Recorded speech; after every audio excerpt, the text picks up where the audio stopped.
ya. Orang yang diberkati Tuhan pasti senantiasa rindu menyenangkan hati Tuhan, ya. Beda halnya dengan orang yang menerima rezeki, ya. Orang yang menerima rezeki belum tentu bisa memberikan pengaruh yang baik bagi orang lain, ya. Belum tentu bisa memberikan pengaruh yang baik bagi orang lain, tetapi bisa jadi yang timbul adalah kesombongan, ya. Kesombongan karena dia merasa lebih dari yang lain, ya. Itu perbedaan berkat dan rezeki. Tetapi rezeki juga Tuhan berikan kepada orang yang takut akan namanya, karena rezeki itu mengikuti orang yang percaya kepadanya, ya. Rezeki itu mengikuti orang yang takut akan namanya. Makanya firman Tuhan katakan, carilah dahulu kebenaran, maka semuanya akan ditambahkan kepadamu. Yang pertama kita cari kepada Tuhan, ya, kebenaran firman Tuhan, sehingga semua apa yang kita butuhkan Tuhan sediakan, ya. Tuhan sediakan, ya. Kalau mengenai nats firman Tuhan tentang rezeki, ya, kita bisa melihat supaya kita bisa membedakan apa berkat dan rezeki. Kita bisa melihat di dalam kitab Mazmur 111 ayat 5. Mazmur 111.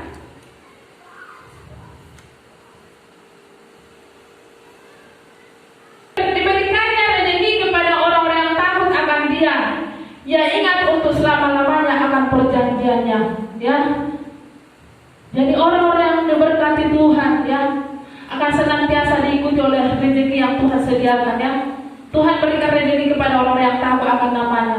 Jadi itulah artinya kita tidak perlu takut dan khawatir akan apapun yang kita perlukan, akan apapun yang kita butuhkan dalam hidup ini, ya. Karena itu Tuhan janjikan bagi kita orang-orang yang percaya kepadanya. Ada amin? Firman Tuhan bagi kita mengingatkan kita untuk tenang, untuk menjadi berkat, ya, untuk menjadi berkat. Kembali ke nats sebelumnya, Efesus. Haleluya. Ya.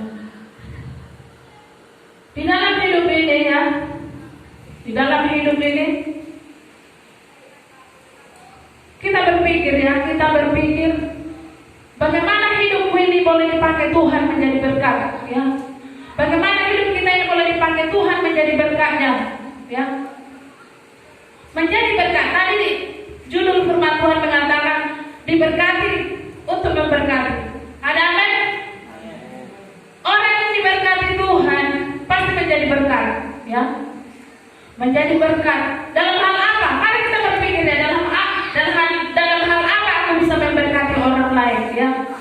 Mungkin kita berpikir hanya orang yang punya uang lah yang bisa memberkati, ya, hanya orang yang beruang. Padahal firman Tuhan katakan bahwa berkat itu tidak melulu berbicara tentang materi, ya. Tidak melulu berbicara tentang materi, karena firman Tuhan katakan berkat-berkat rohani, ya. Tuhan mengaruniakan kepada kita berkat-berkat rohani di surga, ya. Jadi berkat bukan secara materi, tetapi ketika kita diberikan rezeki, ya, rezeki, ketika kita diberikan rezeki kepada di dalam kehidupan kita, maka kita bisa memberkati, ya. Kita memberkati artinya bisa kita berbagi kepada orang-orang yang membutuhkannya, ya. Ketika kita memiliki hati yang takut akan Tuhan, ya, pasti kita peduli kepada orang lain, ya. Suka menolong orang susah, ya. Mungkin kita bisa memberikan, ketika kita punya, kita bisa memberikan baju kita kepada yang tidak punya baju. Kita bisa memberikan, ya, pertolongan kepada yang membutuhkannya, ya. Bahkan bisa juga ketika kita tidak mempunyai berkat lebih, ya, rezeki yang melimpah, ya, kita bisa memberkati orang lain dengan cara memberikan nasihat, ya, memberikan kekuatan, penghiburan, ya. Itulah orang-orang yang diberkati Tuhan, ya. Jadi kehadiran kita, ya, kehidupan kita boleh menjadi berkat kepada orang lain, ya. Bisa memberikan pengaruh yang baik, membuat orang yang biasanya dia mungkin mengalami kesedihan, dia bisa menjadi terhibur, ya. Itu juga merupakan berkat. Tetapi ketika kita memiliki berkat secara jasmani, rezeki apa? Kita bisa juga peduli kepada orang lain, ya. Karena ketika kita melakukan hal-hal seperti itu, maka kita disebut Tuhan adalah orang-orang yang diberkati Tuhan, ya.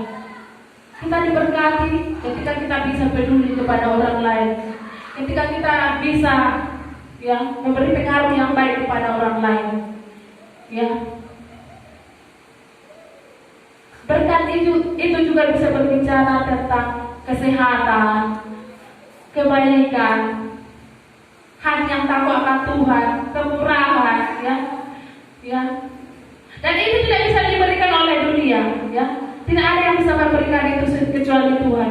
Dan itu hanya bisa kita terima daripada Tuhan, ya. Berkat-berkat surgawi itu hanya bisa diberikan oleh Tuhan sendiri, ya. Dunia mungkin bisa menjanjikan berkat, tetapi itu tidak benar, itu palsu, ya.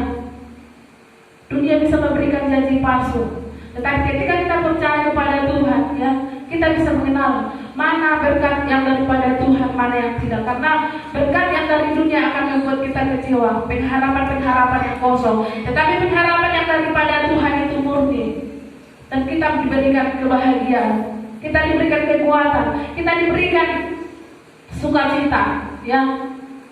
Karena janjinya iya dan amin bagi setiap orang percaya kepadanya. Kita bisa berikan contoh, ya, contoh orang yang diberkati Tuhan, supaya kita bisa mengerti apa yang harus kita lakukan supaya kita benar-benar orang yang diberkati Tuhan. Kita buka dalam kitab Matius 25 ayat 34.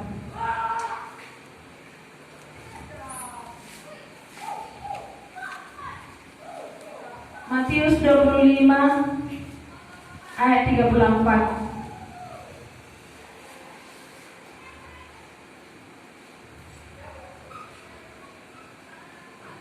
Sama-sama kita membacanya dalam hitungan yang ketiga sampai 36, ya. Dari ayat 34 sampai 36. 1, 2, ya. Dan raja itu akan berkata kepada mereka yang di sebelah kanannya, mari, hai kamu yang diberkati oleh Bapakku, terimalah kerajaan yang telah disediakan bagimu sejak dunia dijadikan. Sebab ketika aku lapar, kamu memberi aku makan. Ketika aku haus, kamu memberi aku minum. Ketika aku seorang asing, kamu memberi aku tumpangan. Ketika aku telanjang, kamu memberi aku pakaian. Ketika aku sakit, kamu melawat aku. Ketika aku di dalam penjara, kamu mengunjungi aku. Ada amin? Ya. Di sini dikatakan, dan raja itu akan berkata kepada mereka yang di sebelah kanannya, mari, hai kamu yang diberkati oleh Bapakku, terimalah kerajaan yang telah disediakan bagimu sejak dunia dijadikan. Ya, Tuhan Yesus sendiri berkata, ya, raja di sini dilambangkan yaitu Tuhan Yesus, ya. Dia berkata, hai kamu yang diberkati. Siapa yang diberkati tadi kita bisa melihat, ya. Ketika aku lapar, kamu memberi aku makan, ya. Ketika aku haus, kamu memberi aku minum, ya. Dan orang benar itu bertanya, kapan, ya? Kapan aku memberi Tuhan, memberi makan Tuhan, ya? Kapan dia haus kita memberikan minum? Tetapi apa yang Tuhan katakan? Ya, di ayat selanjutnya boleh kita baca ayat yang, ya. Dan raja itu akan menjawab mereka, aku berkata kepadamu, sesungguhnya segala sesuatu yang kamu lakukan untuk salah satu dari saudaraku yang paling hina ini, kamu telah melakukannya untuk aku, ya. Di sini dikatakan, sesungguhnya apa yang kamu perbuat untuk saudaraku yang paling hina ini. Saudara Tuhan yang paling hina siapa? Mari kita tanya pada diri kita sendiri, siapa saudara Tuhan yang paling hina, ya? Ya. Ketika kita memperhatikan orang hina, orang miskin, pengemis, segala macamnya, ya, banyak yang Tuhan katakan, ya, yang perlu kita kerjakan dalam hidup ini, ya. Ketika kita melakukan sesuatu kepada salah satu saudaraku yang paling hina ini, ya, yang paling hina, tetapi seringkali yang dalam kehidupan nyata, ya, yang dilakukan oleh orang-orang percaya selalu memperhatikan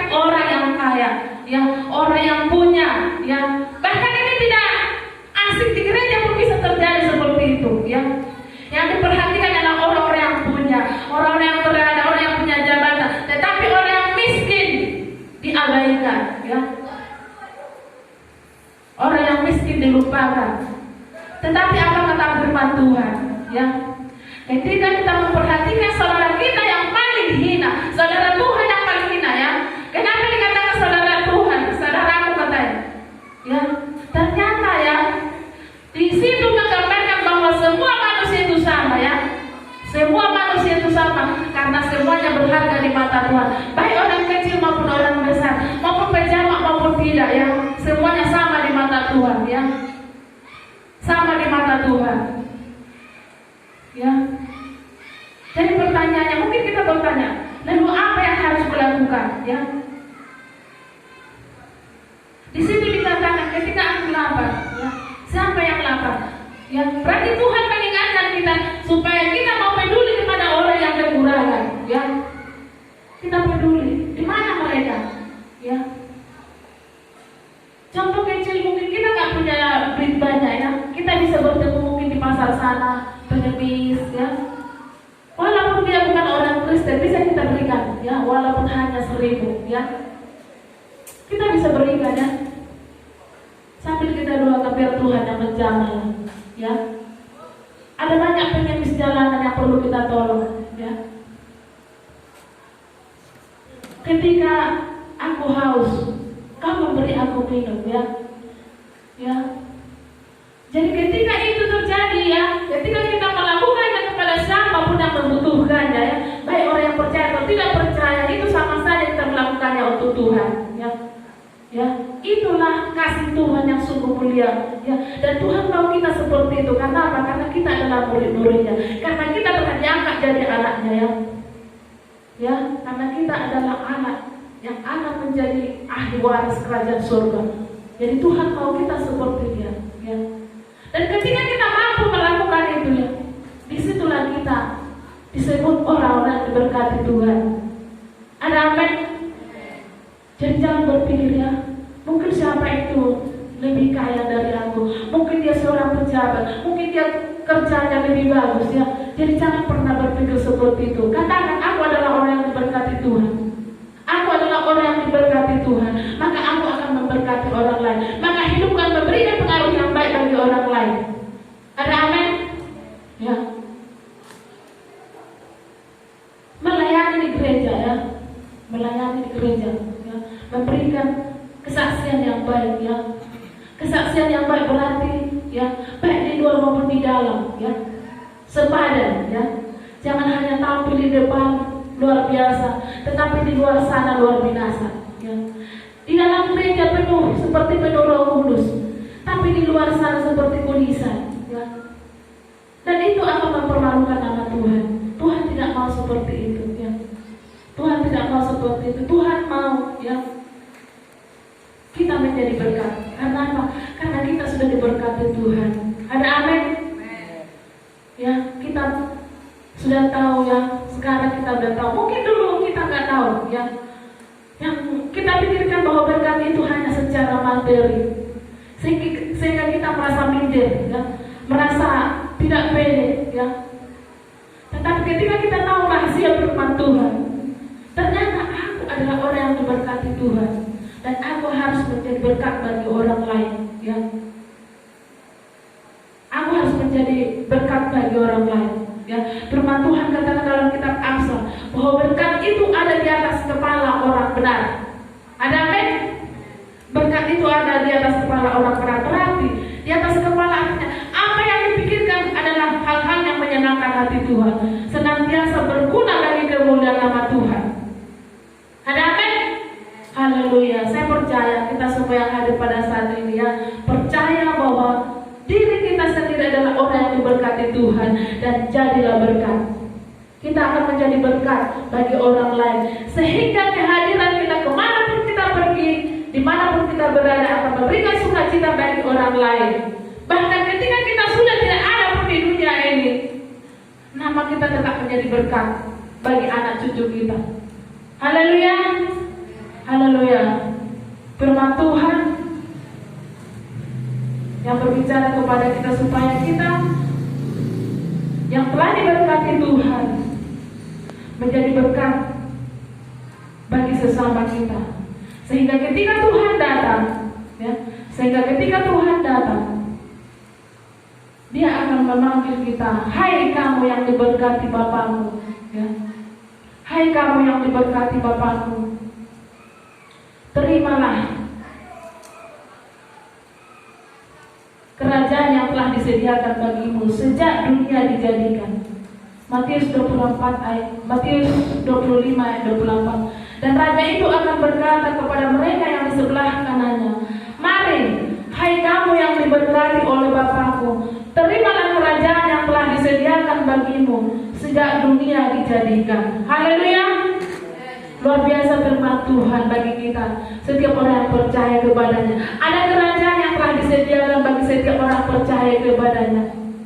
Sebab itu mari kita menjadi berkat bagi orang